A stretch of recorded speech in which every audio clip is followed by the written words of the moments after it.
نحمدہ ونصلی ونسلم علی رسولہ الکریم بسم اللہ الرحمن الرحیم۔ ناظرین کرام، بخاری شریف کی حدیث نمبر 17 لے کے آپ کی خدمت میں حاضر ہوں۔ اس باب کا نام امام بخاری رحمۃ اللہ تعالی علیہ نے یہ رکھا ہے علامت الایمانی حب الانصار۔ ایمان کی علامت یہ ہے کہ انصاریوں سے محبت کرو۔ اس حدیث کے راوی حضرت انس رضی اللہ تعالیٰ عنہ ہیں، فرماتے رسول اللہ صلی اللہ علیہ وسلم نے ارشاد فرمایا آیت الایمان حب الانصار و آیت النفاق بغض الانصار۔ ایمان کی نشانی انصار سے محبت اور منافقت کی نشانی انصار سے بغض ہے۔ اب یہ بڑا خوبصورت ہے کہ انصار سے محبت رکھی جائے۔ کیوں رکھی جائے؟ اس لیے کہ یہ وہ قوم ہے جنہوں نے ہجرت کے بعد نبی صلی اللہ علیہ وسلم کے مدینہ تشریف آوری پر اپنے مال، اپنی جانیں، اپنے ساز و سامان، اپنے گھر اور اپنی ضروریات زندگی کے ہر شے نبی صلی اللہ علیہ وسلم کے قدموں پہ نچھاور فرما دی۔ انہی کے ساتھ مکہ کی طرف سے آئے ہوئے لوگوں کو رسول اللہ صلی اللہ علیہ وسلم نے ایک مہاجر اور ایک انصار کو آپس میں بھائی بنا دیا، جس کو عقد مواخات کہتے ہیں۔ ایک دوسرے کے جانی دشمنوں کو بھائی کہہ کر ایک دوسرے کے ساتھ جوڑ دیا۔ اس سے ہمیں یہ بھی پتہ چلتا ہے کہ جو بھائی کبھی نہیں تھے، رسول اللہ صلی اللہ علیہ وسلم نے ان کو آپس میں بھائی بنا دیا۔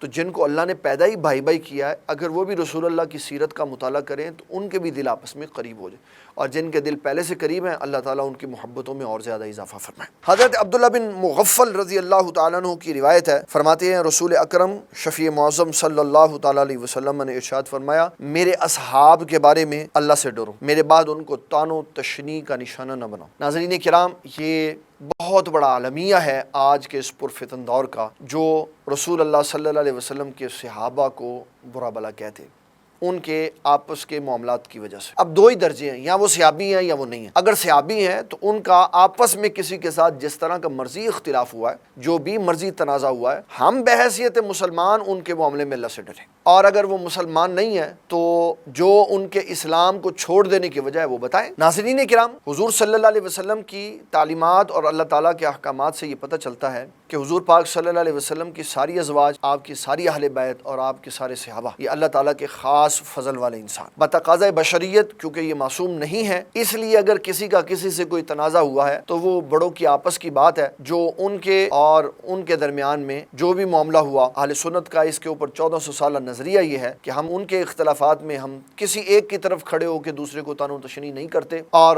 اس میں امام احمد رضا فاضل بریلوی رحمۃ اللہ تعالیٰ علیہ نے نظریہ اور عقیدہ سمجھا دیا کہ کسی صحابی پر طعن نہیں ہوگا اور حق ہمیشہ حضرت سیدنا علی المرتضیٰ کے ساتھ رہے گا۔ یہ عقیدے کی وہ خوبصورت بات ہے جس کی وجہ سے انسان بے ادبی کے دروازے سے ہمیشہ محفوظ رہتا ہے۔ رسول اللہ صلی اللہ علیہ وسلم کے جتنے بھی صحابہ ہیں، چاہے وہ حضرت ابو بکر صدیق ہیں، چاہے وہ آخری صحابی حضرت وحشی قلبی رضی اللہ تعالیٰ عنہ ہیں، وہ ہمارے لیے سب قابل عزت و احترام ہیں، لہٰذا ان کے لیے جب بھی بات کی جائے گی تو عزت و احترام کے ساتھ بات کی جائے۔ تو یہ پتہ چلتا ہے اس حدیث مبارک کی گہرائی کو سمجھتے ہوئے کہ جس نے صحابہ سے نفرت کی اس نے در حقیقت نبی صلی اللہ علیہ وسلم کے ساتھ نفرت کی، اور جس نے صحابہ سے محبت کی اس نے نبی صلی اللہ علیہ وسلم سے محبت۔ کتنا اس کے اندر امام ترمذی رحمۃ اللہ تعالی علیہ نے ہمیں اصول سمجھایا۔ میں اپنی قوم کے نوجوانوں کو اور احباب کو اس طرف توجہ کروانا چاہتا ہوں کہ کتب حدیث میں جو ایک سمندر صحابہ کرام کی محبتوں کا پھیلا ہوا ہے، اسی کے اندر غوطہ ہونا چاہیے، اور نئے نئے فتنوں کے پیچھے لگ کر کسی صحابی کے خلاف کوئی بات نہیں کرنی چاہیے۔ صحابہ نے اگر آپس میں ایک دوسرے کے خلاف بات کی وہ ان کا کام ہے، انہوں نے جو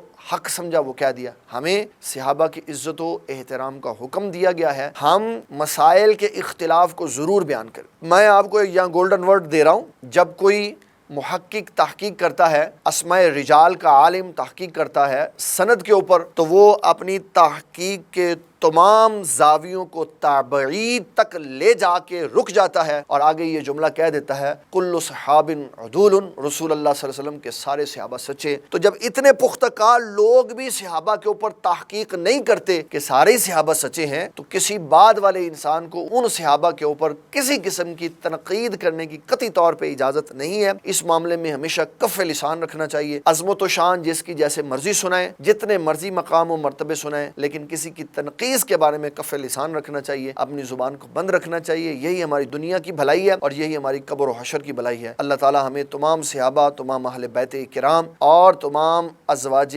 اعظام کی محبتوں کے سائے تلے ان سب کی عزت و تعظیم کرنے کی توفیق عطا فرمائے۔ السلام علیکم ورحمۃ اللہ۔